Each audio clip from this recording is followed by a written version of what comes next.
Hello there, this is Joel Chudley from My. We're interviewing J Snead from Vazar. He's one of the three original founders of Vazar. Correct me if I'm wrong here.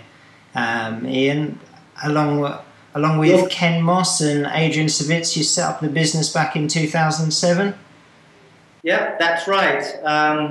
Adrian Savitz is our CTO. And Ken Moss is on the board of directors, and we set the business up in March 2007. So just a few years after YouTube was born. So we were pretty early into the online video market. Yeah, because I read on your website that the impetus behind setting up Vazar was really based on a need of YouTube users. Is that correct? Well, we felt that video online provided a really compelling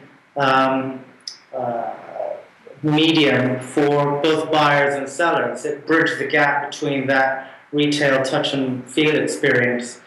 So that's really the founding principle behind Vazar, is that video online is really a great merchandising tool for sellers, but for buyers it's a great way to evaluate the product you're looking to purchase. Yeah, sure. So is that in the way like a seller would make a product video or a review video, and then the buyers would give feedback in the form of video? Yeah, I mean, there's many ways in which our customers are using videos. So they could be just basic product videos. Some products benefit from video more than others. I'll give you a couple of examples. We have, in the early stages of our business, we focused on eBay. We identified that as a market, and we wanted to expose our services to that market because we had millions of buyers and sellers. And within that market, we had a number of different customers selling different products. And I'll give you one example. There was a diamond seller based out of Antwerp in Belgium.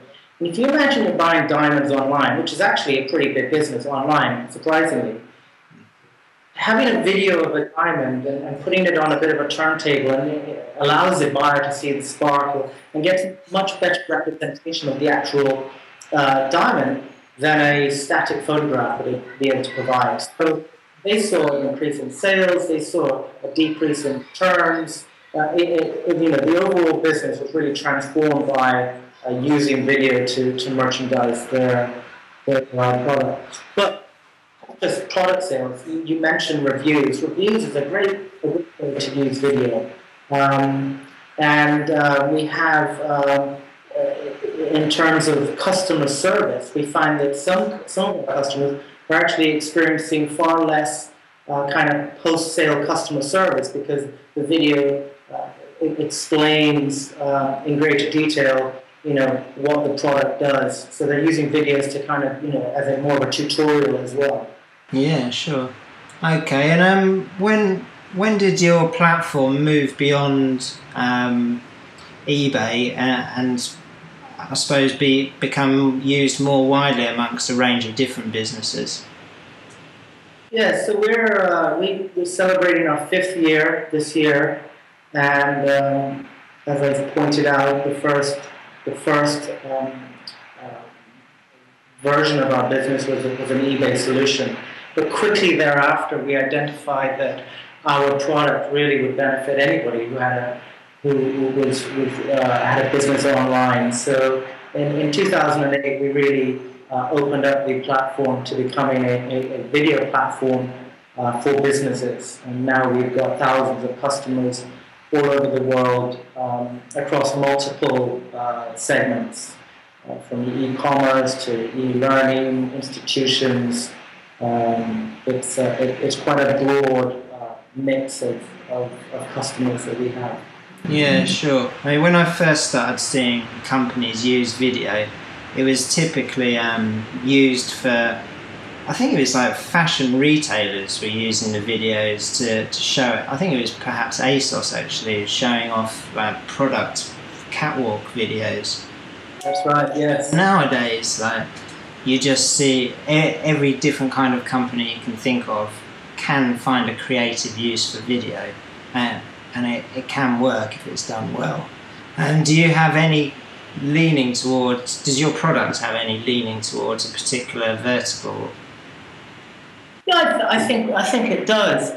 But I think you're right. I think when you say that any company out there can use video, you're absolutely right, because every company has got a message. So whether they want to communicate that in just text or a static photograph or using video, video cuts across every business. You as a business, you've got a message. So saying it with video, particularly online, provides you, to be more engaging, to allow you to, exert your character and your personality.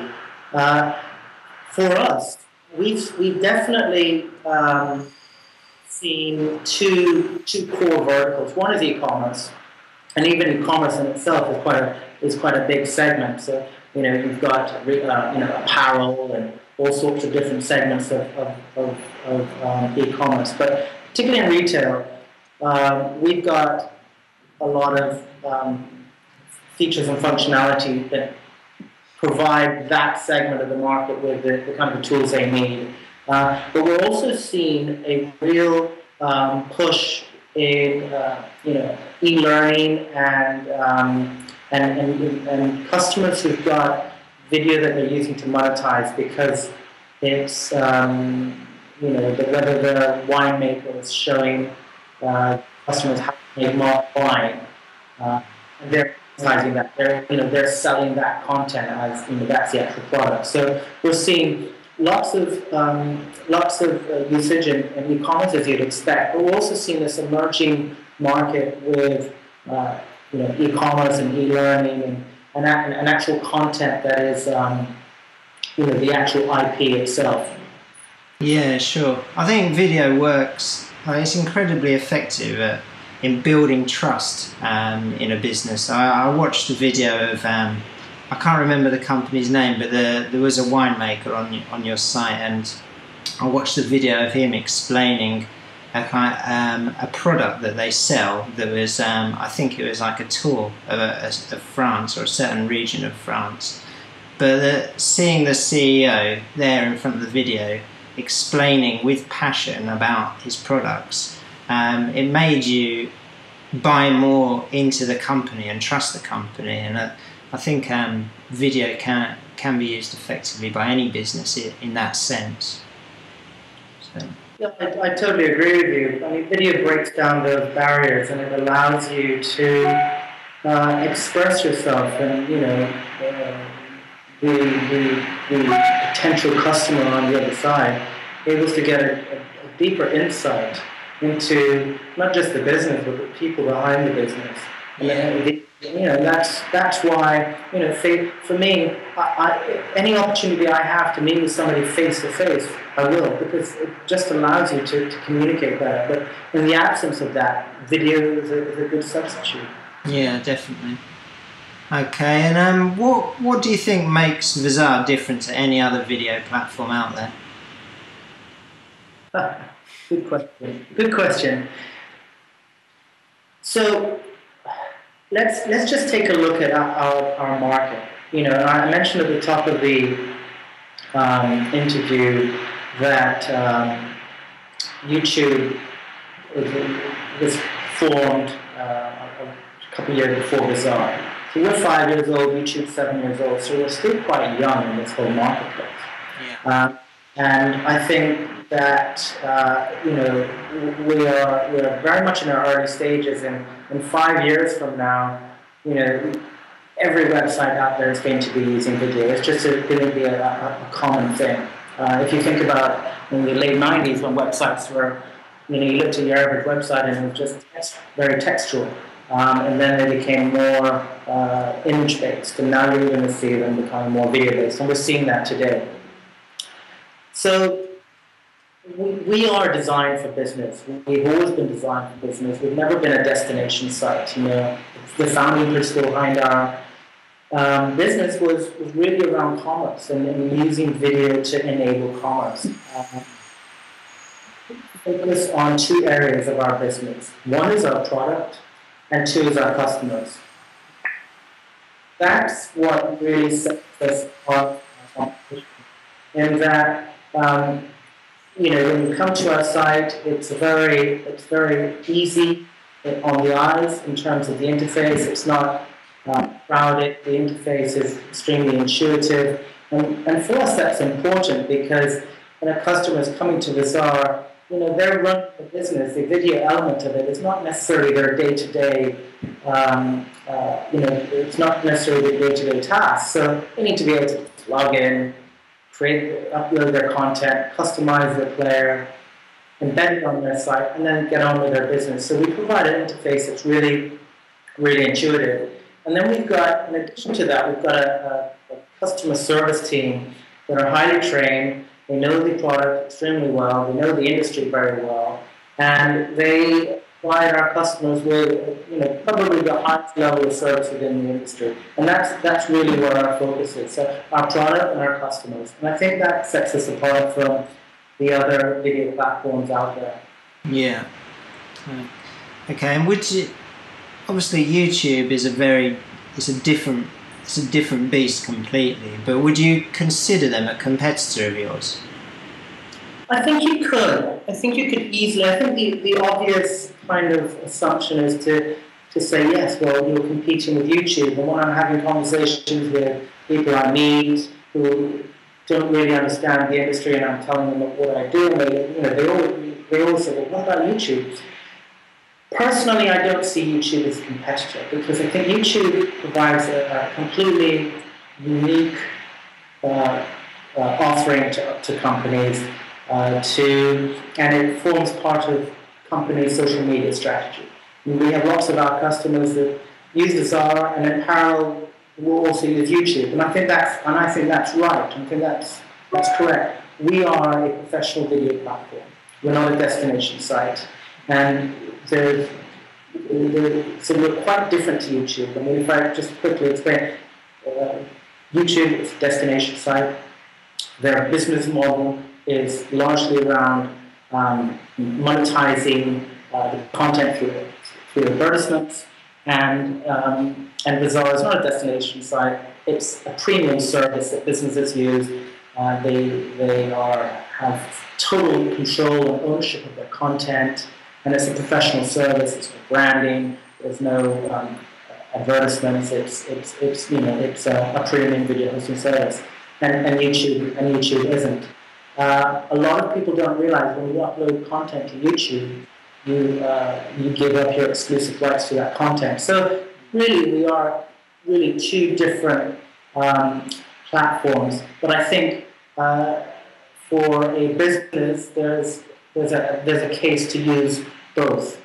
Yeah, sure. Because I think YouTube, obviously, there's a massive audience there, so there is potential to get your video seen within the walled garden of YouTube by a large number of people. But I mean, my background is really in search engine marketing, and particularly SEO, and I know from experience that YouTube's not, although you can get traffic to your YouTube video, it's not great for SEO to just put your video onto YouTube and then embed the YouTube player in your site, because when people search for video in Google search engine or any other search engine for that matter, often you'll be competing against your video on YouTube as well as obviously all the other similar videos, and it's usually the YouTube listing that wins out on Google for some funny reason.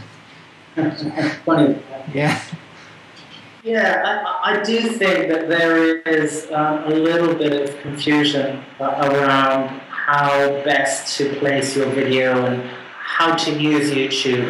And I speak to customers all the time, and they put their videos on YouTube because there's a perception there that it's going to provide them, they're going to be easily discovered.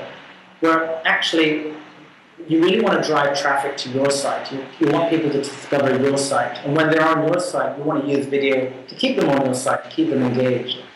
So, use YouTube if you like, but use that as part of your social media strategy. You know, in parallel to that, if you're using videos seriously, and it's really an important part of your marketing mix, then I would suggest that you have, you know, a professional video service like Vizar for your site. But by all means, use YouTube as well.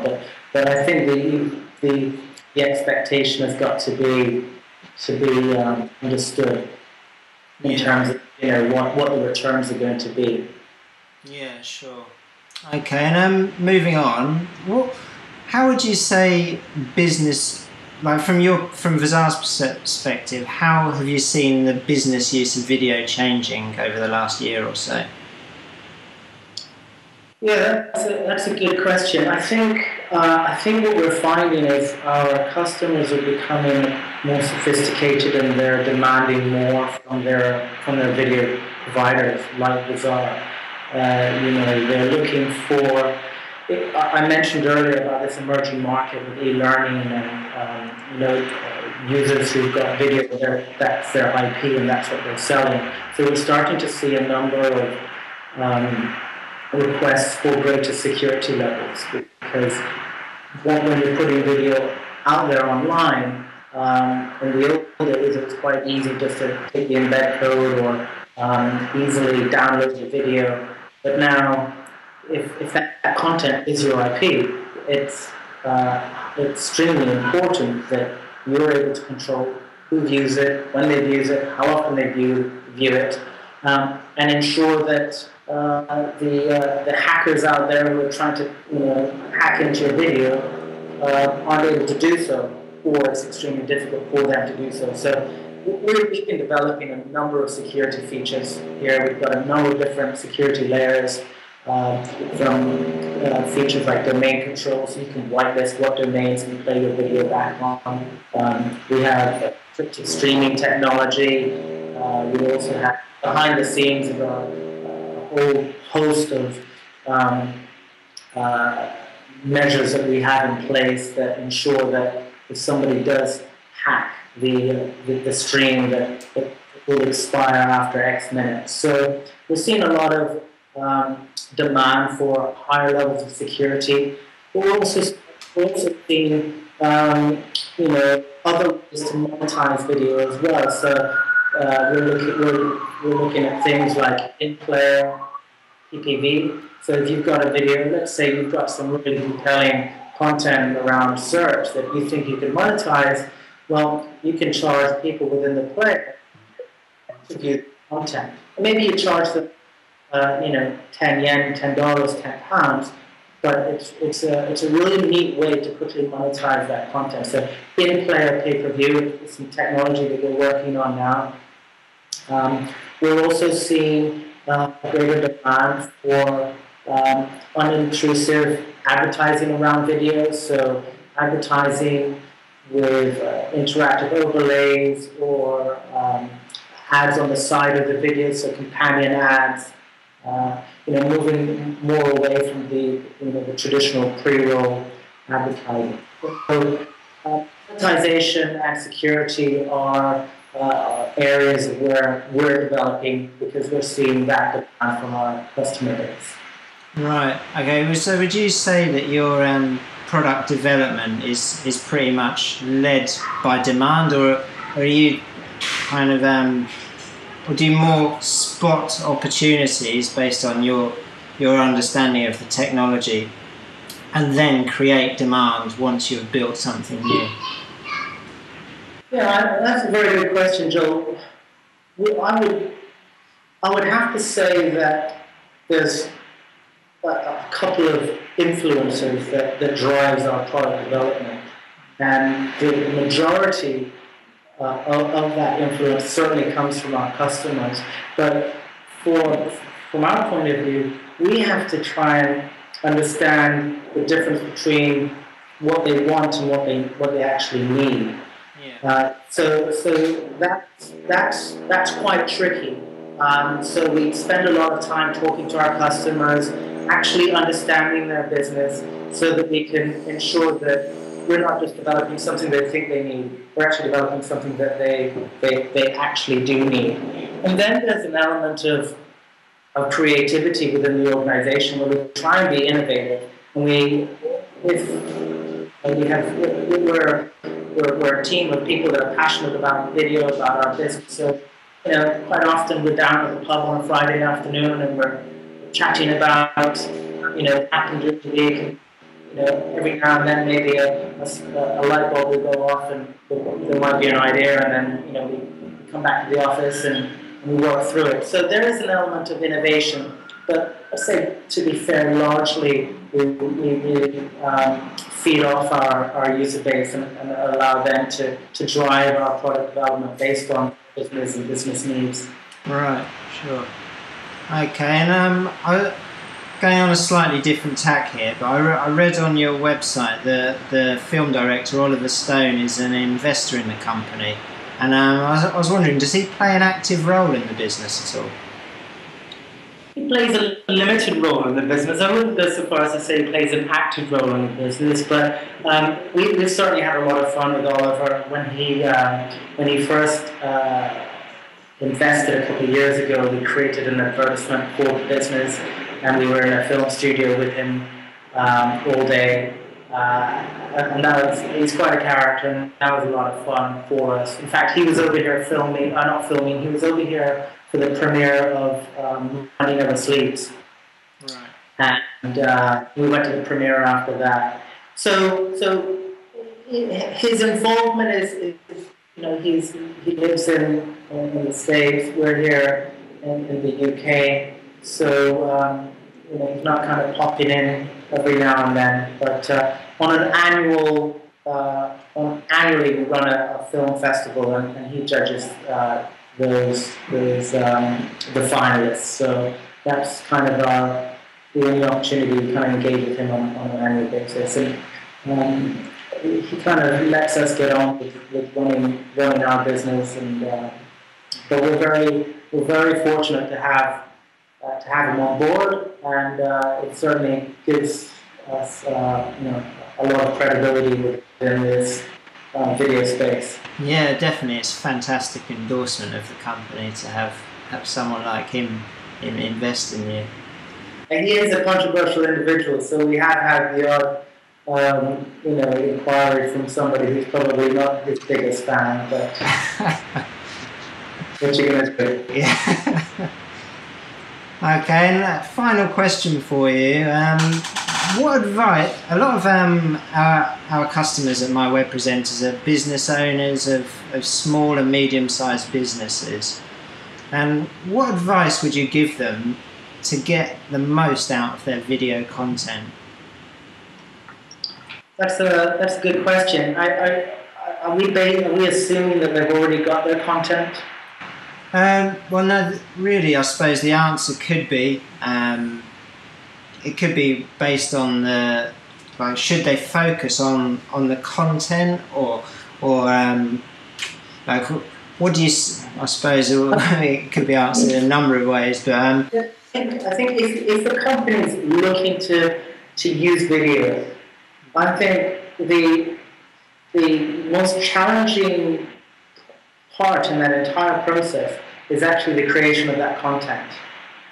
Once you've got that content created, it's easy. You come to Bazaar, you're providing great value.